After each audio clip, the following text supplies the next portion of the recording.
कैसे Tesla car की मदद से एक माँ ने बच्चे को जन्म दिया, जिसे सुन के एलन मस्क भी हैरान रह गए। धोनी या फिर कोहली कौन है सबसे अमीर खिलाड़ी जानकर आप भी दंग रह जाएंगे। दुबई में इतना सोना कहां से आता है, सच्चाई जानकर आपके होश उड़ जाएंगे। नंबर 6, फिलाडेल्फिया में एक माँ ने दुनिया के पहले टेस्ला बेबी को जन्म दिया। जी हाँ, चौंके नहीं, ये जब हुआ जब एक कपल अपने 3 साल के बच्चे को स्कूल छोड़ने जा रहा था। तभी प्रेग्नेंट माँ को दर्द होना शुरू हो गया, लेकिन वो ट्रैफिक जैम में फंसे रहे और कार काफी धीरे धीरे चल रही थी। इस वजह से उन्हें एहसास हो गया कि पास के हॉस्पिटल समय पर नहीं पहुंच पाएंगे। इसके बाद उनके पति ने टेस्ला को ऑटो पायलट मोड पर लगा दिया और नेविगेशन सिस्टम को हॉस्पिटल तक के लिए सेट कर दिया और अपनी पत्नी की मदद करने लगे। ट्रैफिक की वजह से मां ने टेस्ला कार के अंदर ही एक बच्चे को जन्म दे दिया, लेकिन जब वो हॉस्पिटल पहुंचे तो वहां नर्सों को जब इस बारे में पता चला तो इस बच्चे को वर्ल्ड फर्स्ट टेस्ला बेबी का नाम दे दिया। नंबर 5, विराट कोहली और MS धोनी ये दोनों क्रिकेट के जाने माने खिलाड़ी हैं जो हर साल करोड़ों में कमाई करते हैं। लेकिन इन दोनों में से कौन ज्यादा अमीर है? धोनी क्रिकेट के इतिहास में सबसे सक्सेसफुल कैप्टन है। इतनी तगड़ी ब्रांड वैल्यू के दम पे धोनी साल भर में 180 करोड़ की कमाई करते हैं। इसमें क्रिकेट से लेकर ब्रांड एंडोर्समेंट्स के पैसे भी शामिल हैं। इस समय महेंद्र सिंह धोनी की कुल संपत्ति है 900 करोड़ रुपए के आसपास। वहीं अगर विराट कोहली की बात करें तो दुनिया के सबसे अमीर एथलीट की लिस्ट में दुनिया में सिर्फ एक ही क्रिकेटर शामिल है। उस क्रिकेटर का नाम है विराट कोहली।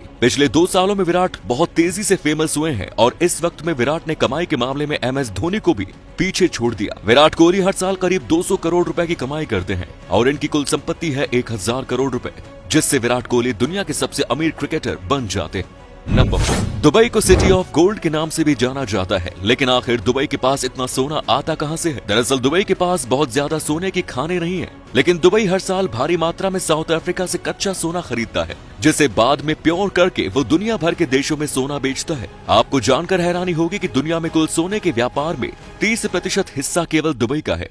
दुबई में जगह जगह आपको सोना निकलने वाले ATM मशीन मिल जाएंगे। इन मशीनों से पैसों के बजाय सोना निकाला जाता है। इससे अंदाजा लगाया जा सकता है कि सोने जैसी कीमती चीज दुबई में कितनी आम है। नंबर 3, बिलियनियर रिचर्ड ब्रांसन ने एक बार पूरे इंग्लैंड को ऐसा अप्रैल फूल बनाया कि सब हैरान रह गए और यहाँ तक इंग्लैंड की सरकार ने तो आर्मी और पुलिस बुला भी ली थी। दरअसल हुआ ये था कि एक बार रिचर्ड ने अप्रैल फूल बनाने के लिए UFO की तरह दिखने वाला हॉट एयर बलून हवा में छोड़ दिया और उसमें कुछ इस तरह की एलियन की ड्रेस पहनकर बैठ गए जाके। जब बैलून धीरे धीरे लोगों को दिखाई देने लगा तो लोग डरने लगे और इधर उधर भागने लगे और उसका वीडियो बनाने लगे, क्योंकि सभी को लग रहा था कि ये किसी एलियन का UFO है। सभी रेडियो और टेलीविजन न्यूज चैनल में एकदम से इस UFO की बहुत शुरू हो गई, जिससे थोड़ी ही देर में वहाँ आर्मी और पुलिस तक पहुँच गई। जब बैलून नीचे आया तो पुलिस ने उसे चारों तरफ से घेर लिया और एक पुलिस वाला दरवाजे के पास गया, जिससे एक रिचर्ड एलियन की ड्रेस पहनकर निकले तो पुलिस वाला बहुत डर गया और वापस पीछे भाग गया। बैलून के ऊपर पुलिस के हेलीकॉप्टर उड़ रहे थे, चारों तरफ भीड़ भीड़ थी। तब रिचर्ड ने सूट का हेलमेट उतारकर सबको बताया कि ये सिर्फ एक अप्रैल फूल बनाने के लिए प्रैंक था। नंबर 1, 2016 में रशिया के इंजीनियर्स ने एक 3rd जनरेशन रोबोट बनाया था, लेकिन उसने उन्हें इंजीनियर्स की नाक में दम कर दिया, क्योंकि ये रोबोट अपने आप ही लैब से भाग जाता था। एक बार एक इंजीनियर टेस्टिंग एरिया का गेट लॉक करना भूल गया था और ये रोबोट इसी का फायदा उठाकर लैब से भाग निकला और बाहर जाकर रोड पर घूमने लगा, जिसे देखने के लिए लोगों की भीड़ जमा हो गई। 45 मिनट तक ये रोबोट ऐसे ही यहाँ वहाँ घूमता रहा जब तक उसकी बैटरी खत्म नहीं हुई, जिसके बाद वहाँ पुलिस को बुलाया गया और रोबोट को कंपनी को वापस किया गया और कंपनी ने माफी मांगी। लेकिन कुछ हफ्तों बाद वो फिर से लैब से भागने में कामयाब रहा।